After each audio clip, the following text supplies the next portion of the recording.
Welcome to WHCA's Conversations with the Candidates. I'm your host, Kevin Tocci, and we are holding these particular programs to sit down with the candidates who are running for office come the general election on November 6th. Now, joining us today, my guest, happens to be a Democrat running for Plymouth County District Attorney. We have Mr. John Bradley, who is in studio joining us. John. Thank you, Kevin. Welcome to the program. No better way to cap off a busy day. Excellent. Busy day of campaigning, I take it? Absolutely. We're down to crunch time now, elections being a week from today, so no rest for the weary. For folks who don't know, tell us a little bit about yourself. Sure. So I am education first. I'm a double eagle. I'm a graduate of Boston College High School and Boston College. And I went to law school at Georgetown University down in Washington, D.C. I am a career prosecutor with 26 years of experience, and almost 20 years of my professional career were spent right here in Plymouth County working in the district attorney's office. Continue. I was also a federal prosecutor for a period of time after September 11th, 2001, when our country was attacked, and I've been working out in Worcester County up until March of this year. And for the past 13 years, I've focused exclusively on doing the murder cases, investigating and prosecuting murder cases with kind of a subspecialty in the so-called cold cases, the unsolved cases. Wow. Well, what made you decide to run for this particular office? Well, I had heard in early March of this year that it seemed apparent that nobody else was going to step in and make this a contested race. So, having spent 20 years of my career in Plymouth County, I had become both sad and disturbed at what I perceived to be a very a fall in the office's representation of the public. It just wasn't running the right way for a period of time, and I saw this as an opportunity to hopefully get elected and jump in and save it from a really precipitous decline. What would you say are the real issues in this race for the Plymouth County District Attorney? I think there are a lot of really important issues. Public safety being right up there, transparency, waste of taxpayer dollars, cronyism that I think is going on. Obviously, you have to talk about the opioid epidemic because it's affecting all of our communities, and also getting illegally possessed guns off the streets of our communities and cutting down on the rate of the violent crime. You mentioned it when you were talking issues. How important is transparency when it comes to this office? I think we live at a time where we need much more transparency from law enforcement in general and from district attorneys in particular. Even more so in communities of color. I think there's maybe an all-time level of distrust between communities of color and law enforcement, and we need to really restore the trust. Unfortunately, our district attorney in Plymouth County is being sued by the Attorney General's office because he has refused to comply with an order from the Secretary of State to turn over public records. And, aside from that being a very bad look, it also begs the question of what's he got to hide if he's willing to go to such great lengths to avoid turning over public records. What goes into being the county's chief prosecutor, in your opinion? Well, I think it's a very important combination of things. The district attorney has to do his or her best to keep the community safe. There's no question about that. But also, if the job is done right, district attorneys should serve as gatekeepers of the legal system and ministers of justice and make sure that everybody in the system is treated fairly and with respect.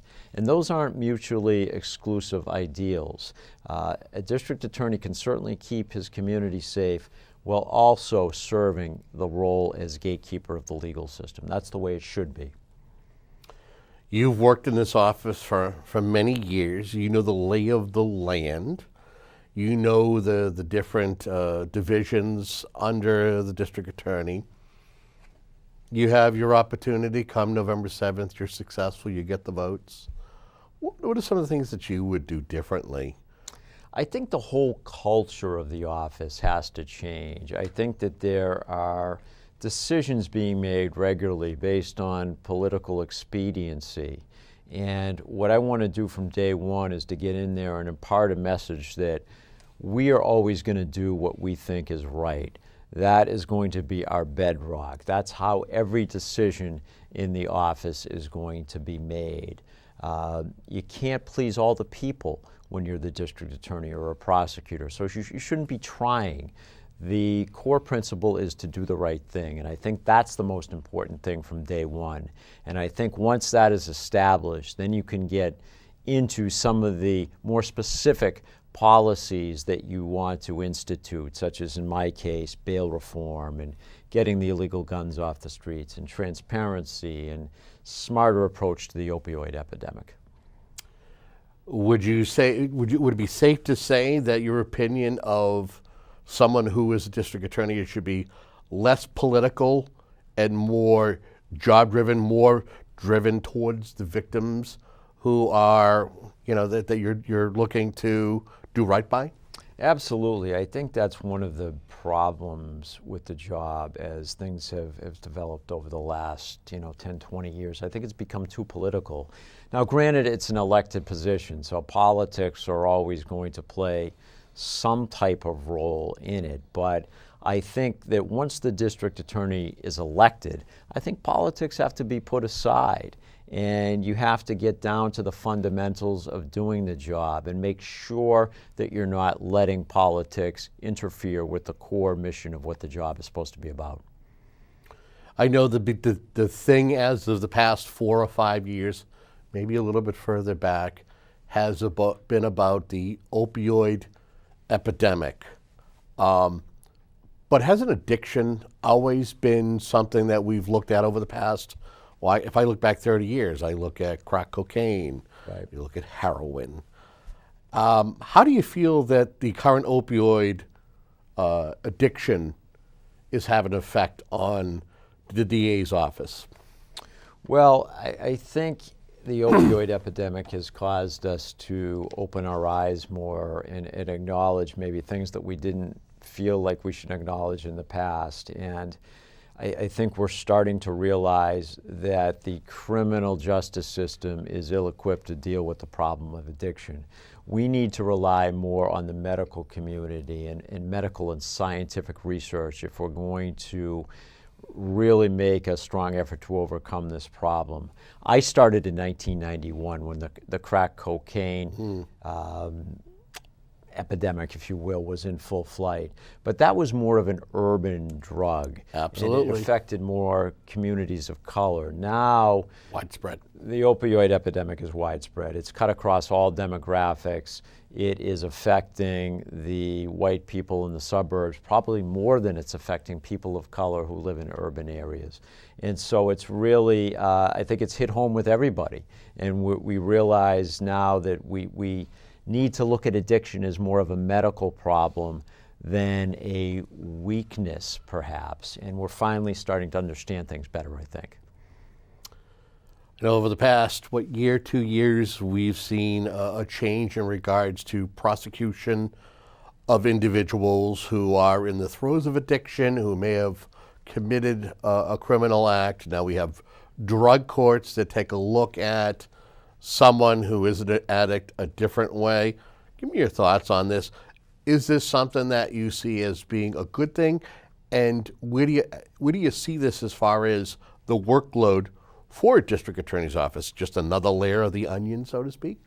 I think so. I mean, I think that in my experience, people who are drug dependent and drug addicted tend to do two things to support their habits. They tend to deal and they tend to steal. Mm-hmm. And, that's going to raise the level of criminal activity in a community when that starts happening.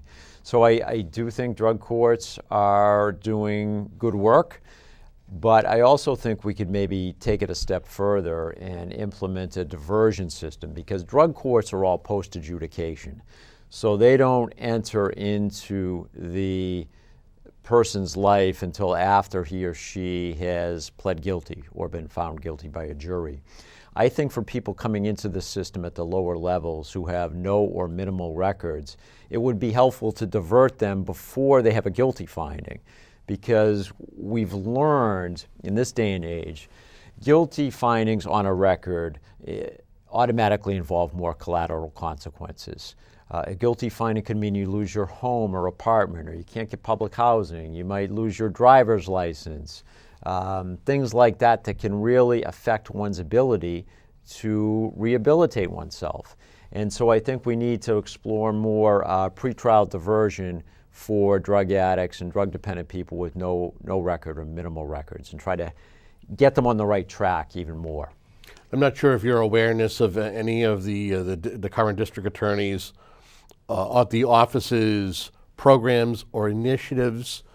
Your thoughts on programs or initiatives that come out of the district attorney's office to help those dealing with addiction? What can a DA's office do to help those in need, or help those who are a family member, I mean, whether it's disposal of drugs, or be able to get somebody at least on the right track?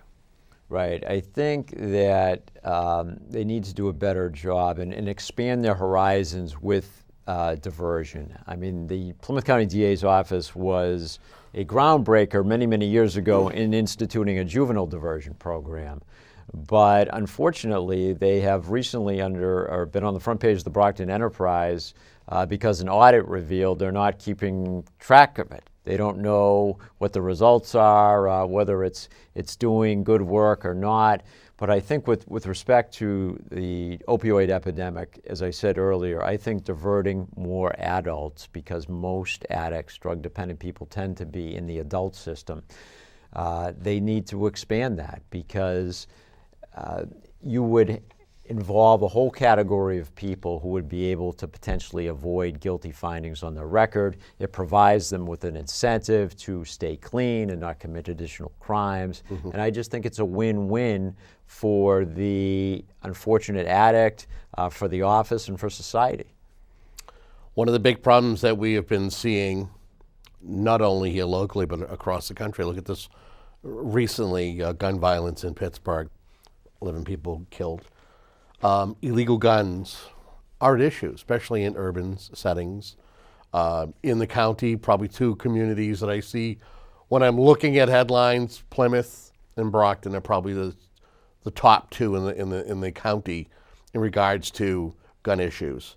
Give me your thoughts. What does the district attorney's office need to do in regards to programs to be getting guns off the street, out of the wrong hands? I think the biggest deficiency is a lack of making it a focus. Now, every district attorney's office has a state police detective unit assigned to it, and they break it down into two parts, a homicide division and a narcotics division. But my idea is to take at least a detective or two from each division and have them focus on getting the illegal guns off the streets. Because, we have these mass shootings like the one that occurred in Pittsburgh, and they're absolutely horrible.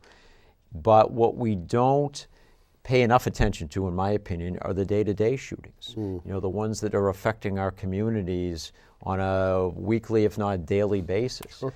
And if we can get those guns off the street by targeting them, we will necessarily cut down on our murder rate and our violent crime rate.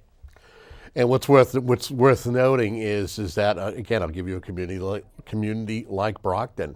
While you may not see every time a gun goes off, or the shot spotter system isn't triggered at the local police station, if you listen to the scanner, there's usually cars sent out because there has been some kind of gunfire that citizens are concerned with, to have police come down and investigate the area to see what's going on. What can the district attorney's office do better to help communities that are dealing with gun violence, whether it's something that there is someone who is injured or there's a homicide, or just somebody with, radically out there firing it? Right. As I said, I mean, you have to focus on guns. You have to say to the people in your office and the community, this is going to be a focus. It's going to be a priority. We are going to actively look to remove these guns from the street. We're going to have detectives going undercover. We're going to have detectives out there talking to people to try to find out where they are.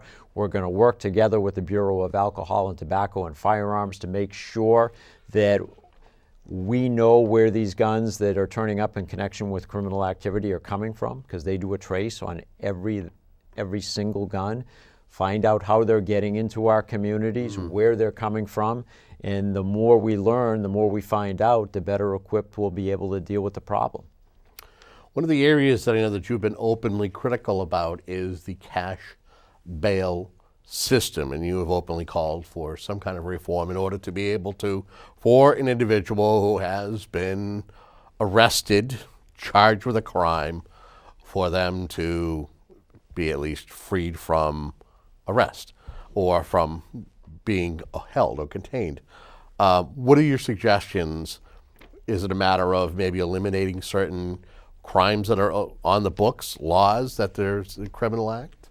What I would like to see is for the state of Massachusetts to adopt the federal bail model. In the federal system, there's no such thing as cash bail. So the only people that are held prior to a determination of guilt are our most dangerous people, the people that a judge deems to be a danger to the community, or a person who has committed a serious enumerated felony and represents a flight risk. Think your high-level drug trafficker. So what's going on in our cash bail system with regularity is we have people coming in at the lower levels who've committed trespassing offenses or disorderly conduct or some type of misdemeanor, and they are held on usually a very small amount of bail, $200, $500.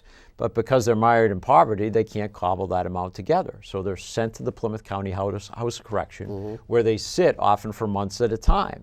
And the cruel paradox is they are doing time prior to a determination of guilt for offenses they would never have to do time for after a determination of guilt. So we're standing our core principle of innocent until proven guilty on its head.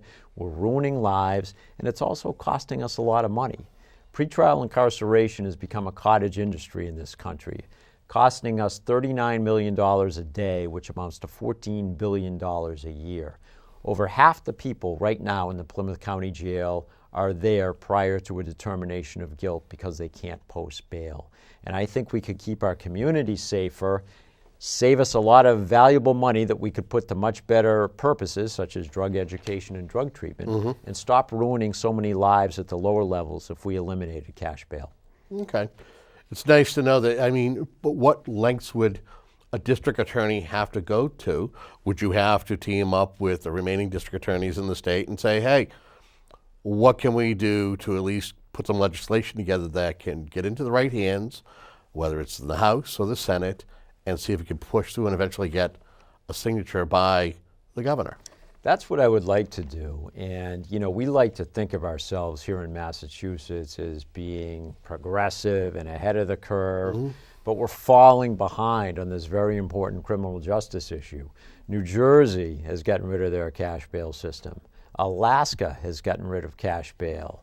D.C. and California are in the process of doing it, and just recently a federal judge in New Orleans declared that the state cash bail system in Louisiana is unconstitutional. So we should be on top of this here in Massachusetts because it's a win-win. It really would save us a ton of money, it would make us safer, and would stop upending so many lives. But as a practical matter, if I'm elected, I could almost end it here in Plymouth County based on the current statute that we have. We just have to use the dangerousness steering more often, and we would only limit our cash bail requests to people who have committed serious felonies and represent flight risks. Talk to me about having the ability to collaborate. If you're the district attorney, being able to work with other agencies, whether they're local police, community leaders, county officials like the Sheriff's Department, or federal agencies, whether it's ICE, the FBI, how important is that, do you feel, to have that as a tool in your toolbox when the time is right for certain to be able to take care of, whether it's to do a sweep in a community. Talk to me about the importance of collaborating with other agencies and law enforcement agents. That's huge. I mean, the more people that you have working on a particular problem, I think, the better your chances are of solving that problem. And really, there's nothing better than teamwork. I mean, in all walks of life, whether it's an athletic team or a business or an organization, if you can get all the oars pulling in the same direction, then you're going to just do a better job. And I think that sometimes it can be difficult in law enforcement. You have some petty rivalries at times, but if you can get people to put their egos aside and work together, a lot of good things can happen, particularly with the federal agencies, because they tend to have more resources than we do on the state side. So if you can get together with, say, ATF or DEA or the FBI to get their help working on local and state issues, I think all the better. And I think that's something that the District Attorney's Office could even take more advantage of. Cronyism is something that I think a lot of people turn a blind eye to, but it happens everywhere, whether it's on the municipal level, whether it's on the school level, and even in law enforcement. Would it be safe to say that we see cronyism in the District Attorney's Office as we speak, and what needs to be done to fix this?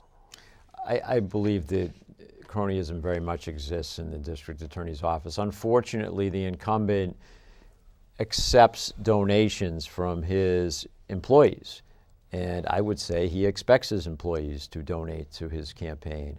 And I think that that is a very, very bad practice. And I have pledged that if I'm elected, I will never take donations from my employees or their family members.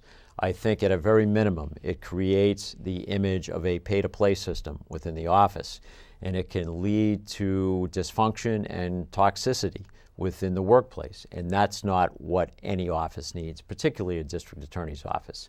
It's illegal in the federal system, and I think it should be illegal here in the Commonwealth of Massachusetts as well. And if you look at the salary structure in the district attorney's office, you will see a bloated payroll, and you will be able to connect the dots with those, many of those who are making the big bucks, with those who are giving the big campaign donations. And I think it's wrong. Okay. We've talked drugs, we've talked guns, we've talked about the office itself.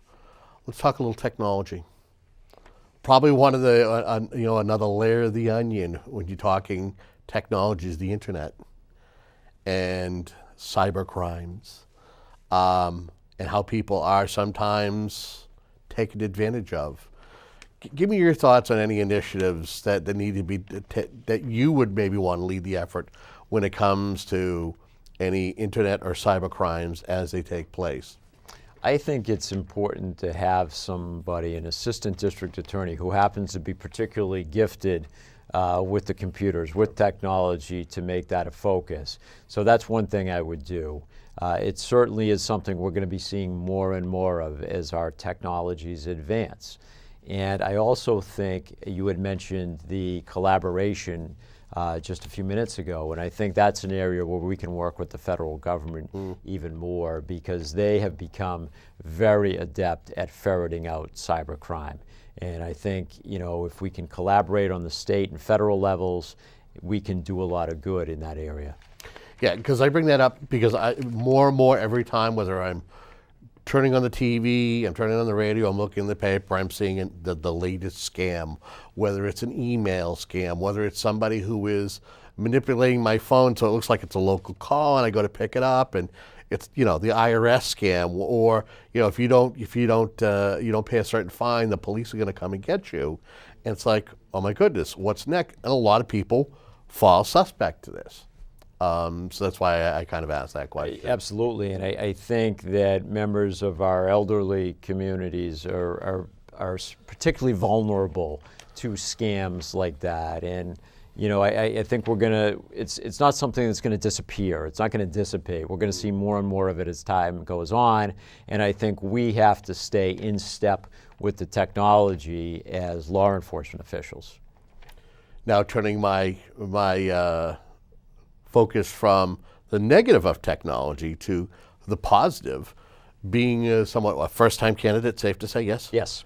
How valuable has the media been in getting your word out, whether it's social media, whether it's a local access center like this or any other places that you visited, or even local radio? How about that kind of technology in the positive? Is that something that, as if you are elected as DA, that you would embrace to get your message out and inform the voters? Absolutely. For a first-time candidate, there's a substantial learning curve, and you have to educate the voters not only as to who you are, but what your message is. And I have really found not only that doing things in a grassroots way is effective, but I've tried to appear on as many of these local shows as I've been able to. I've been on the radio, as you know, and we've really hit social media hard.